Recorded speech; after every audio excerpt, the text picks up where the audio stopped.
In this video, I'm going to show you how to import contacts from an Excel spreadsheet to Mailchimp.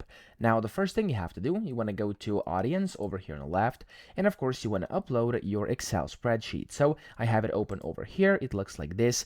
Just to tell you, this is some fake data, so it's like demo data over here, and these emails are not actually existing, okay? Nor are these phone numbers or anything else. It's just some demo data.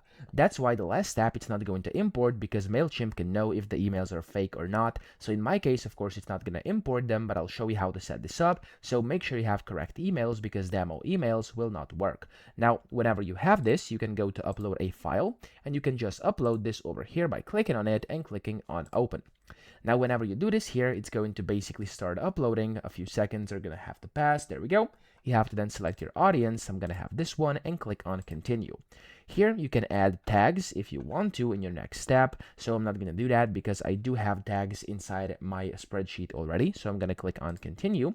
And this is the most important part where you basically have to match. So to make your data transfer correctly, you have to match the columns inside, of course, your spreadsheet to the Mailchimp's field names. So just basically find the ones that you need. In my case here, it's going to be like email address is email address. I have first name is going to be first name, last name, etc. So just find these matches and match them, okay? Here you can see the preview data. And of course, if it looks good, it means everything is working correctly.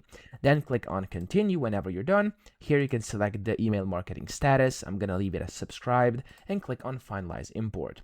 Now here, as you can see, this is kind of an overview. You can click on complete import. And again, I will get an error. And that is because, of course, the emails are fake. But in your case, if they are good, then you'll be able to see here, it's going to say all of them have been successfully imported, okay? So that's essentially how to do this. I hope this video helped you out. If it did, please subscribe to the channel and help me out as well.